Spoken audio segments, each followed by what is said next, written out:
নমস্কার বন্ধুরা, simple cuisine with রুমকির আরেকটি পর্বে সবাইকে স্বাগত। আশা করি সকলে ভালো আছেন। আজ বাড়িতে আবদার ছিল ধোকলা খাওয়ার। যত্র প্রস্তাব তত্র লেগে গেলাম ধোকলা বানাতে, কারণ ঘরের অল্প কিছু উপাদানেই সহজে এবং চটজলদি তৈরি করা যায় গুজরাটি স্পেশাল খমন ধোকলা। আসুন দেখা যাক কিভাবে খমন ধোকলা বানাই। রেসিপিটি ভালো লাগলে বরাবরের মতন একটি লাইকের আশা রাখব। আবারও বলবো, রেসিপি ভালো লাগলে বন্ধুবান্ধব ও আত্মীয় স্বজনের সাথে শেয়ার করে নেবেন। আসুন শুরু করা যাক খমন ধোকলা। খমন ধোকলা বানানোর জন্য এখানে আমি 1.5 কাপ বেসন নিয়েছি, যাকে আমি একটি স্ট্রেনারের সাহায্যে চেলে নেব। বেসন চেলে নিলে ধোকলা বানাতে কোনো রকম লাম্প থাকবে না।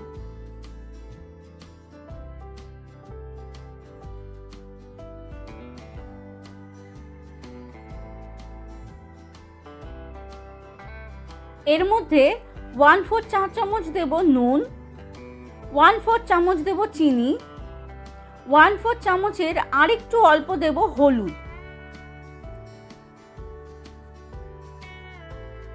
একটি কাঁচা লঙ্কা ও 1 ইঞ্চি আদা ক্রাশ করে এর মধ্যে দিতে হয়। আমি কি করেছি, কাঁচা লঙ্কা ও 1 ইঞ্চি আদাকে পেস্ট করে ছেঁকে নিয়ে এর মধ্যে দিয়েছি। আপনারা অবশ্যই কাঁচা লঙ্কা ও আদাকে গ্রেট করেই এর মধ্যে ব্যবহার করবেন। এবার এর মধ্যে অল্প জল দিতে দিতে এর একটি ব্যাটার বানিয়ে নেব।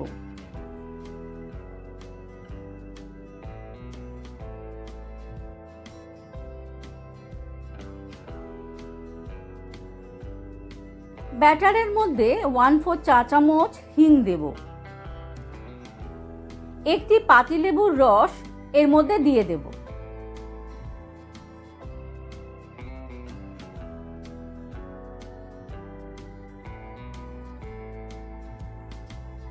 ছোট চা চামচের 1 চামচ দেব রিফাইন্ড তেল। এবার ভালোভাবে মিশিয়ে নেব। দেখুন, ঘনত্বটা ঠিক এই রকম হতে হবে। ঢাকা দিয়ে কিছুক্ষণের জন্য রেস্ট দিয়ে দেব। 5 মিনিট পর ঢাকা তুলে এর মধ্যে 1/4 চা চামচ দেব খাবার সোডা।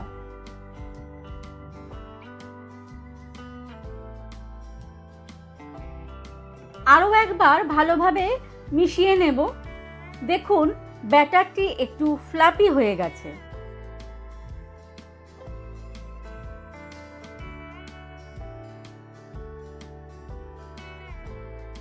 নিয়ে নেব একটি বেকিং মোল্ড। বেকিং মোল্ডে অল্প একটু তেল ব্রাশ করে এর মধ্যে ব্যাটারটি ঢেলে দেব।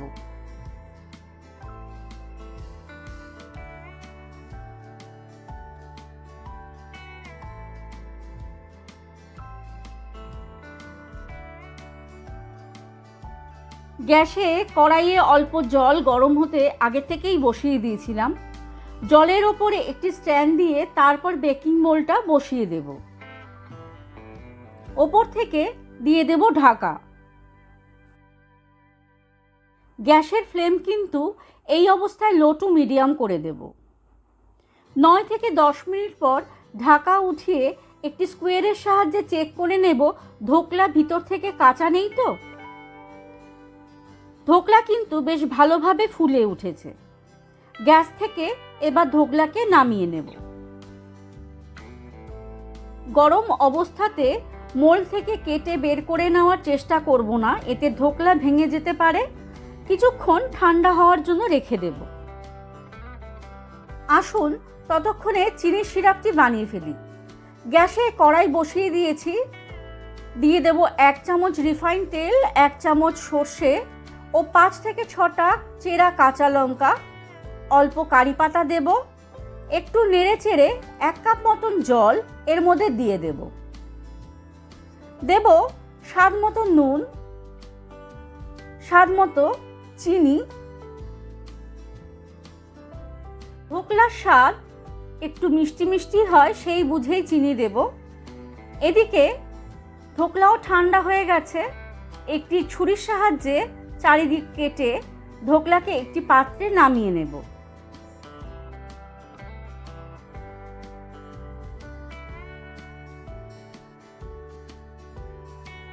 ধোকলার শেপ স্কোয়ার হয়, তাই আমি স্কোয়ার করেই কেটে নেব।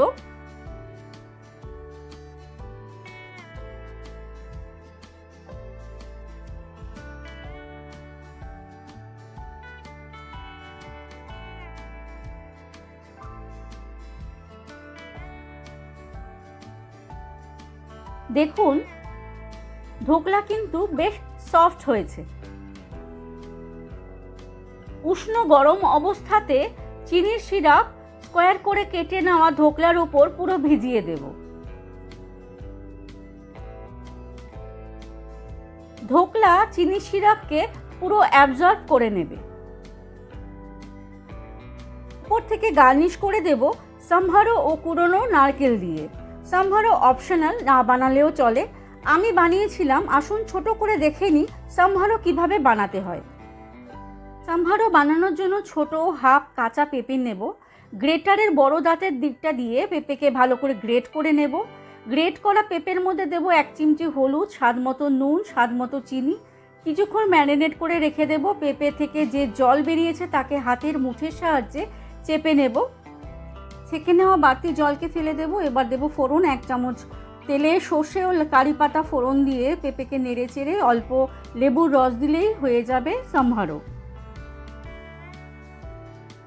খামান ধোকলা এই অবস্থাতেই খাওয়া যেতে পারে, তবে যদি একটু চাটনি হয় ভালোই লাগবে।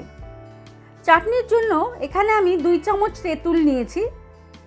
তেঁতুলকে 1 ঘন্টা আগে গরম জলে ভিজিয়ে রেখেছিলাম। বীজ ছাড়া তেঁতুলকে এবার একটু ব্লেন্ড করে নেব।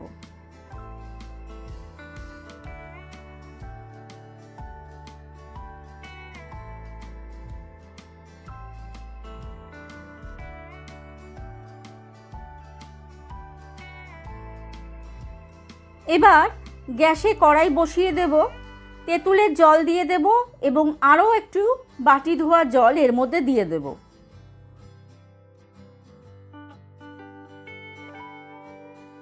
আজ অল্প করেই এই চাটনি বানাবো। দেব স্বাদ মতো নুন,